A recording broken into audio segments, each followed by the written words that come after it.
ભાગવતજીમાં કહ્યું કે જ્યારે સુખદેવજી મહારાજનું પ્રાગટ્ય થયું ને ત્યારે એના ઘરને છોડીને નીકળી ગયા. અને પાછળ વ્યાસજી કહે છે, હે પુત્ર, હે પુત્ર, હે પુત્ર, પુત્રેતિ તન મયતયા તરવો ભિનેદુસ.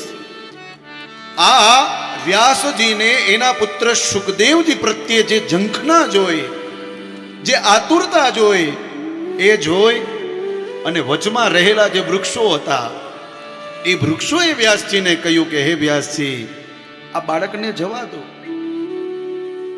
આનો જન્મ પ્રાદુર્ભાવ થયો છે એ લોકોના હિત માટે, લોકોના કલ્યાણ માટે થયો છે. અને મારા વાલા, જ્યારે જ્યારે આ પરમાત્માએ ગોઠવેલું કાર્ય થતું હોય ને ત્યારે આપણે એમાં વિલંબ ન નાખો. આ એક કથા આપણને એવું સૂચવે છે. વ્યાસજીને એમ હતું કે આ મારો પુત્ર, મારો પુત્ર, મારો પુત્ર છે, હું એને ક્યાંય જવા ન દઉં. પણ એ બાળકનું જન્મ લોકોના હિત માટે થયો છે, લોકોના કલ્યાણ માટે થયો છે. પછી એને રોકાય નહીં. પણ વ્યાસજી રોકતા હતા એટલે ઝાડવાઓએ, વૃક્ષોએ જવાબ આપ્યો કે હે વ્યાસજી, તમે એને જવા દો. તોય વ્યાસજી સમજ્યા નહીં.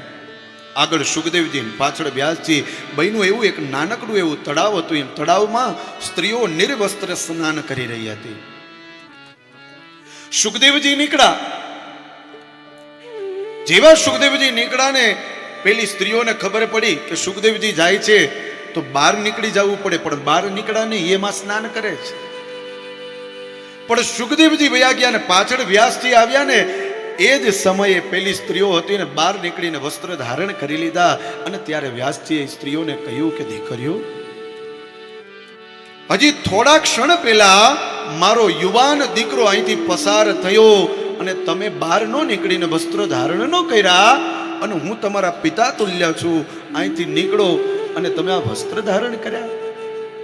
અને ત્યારે એ સ્ત્રીઓએ, માતાઓએ, દીકરીઓએ જવાબ આપ્યો કે હે વ્યાસજી,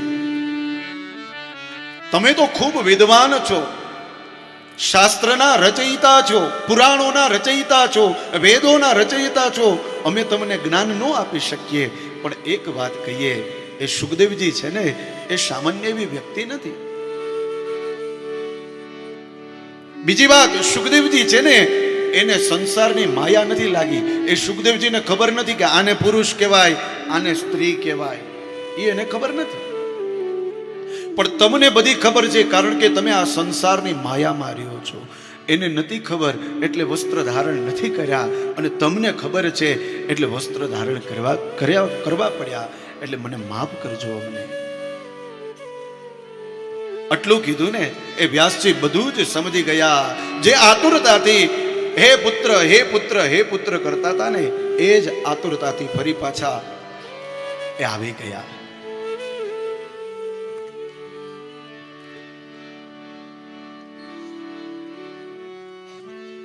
તો ક્યારેક ક્યારેક એવું બનતું હોય છે કે આપણા બાળકનો જન્મ લોકોના કલ્યાણ માટે થયો હોય તો એને જવા દેવો રાજી ખુશીથી. તો એવા સુખદેવજી મહારાજના ચરણોમાં સ્તમ સર્વભૂત હૃદયમ મુનિમાનતોષ્મી, હૃદયથી આપણે બધા વંદન કરીએ છીએ.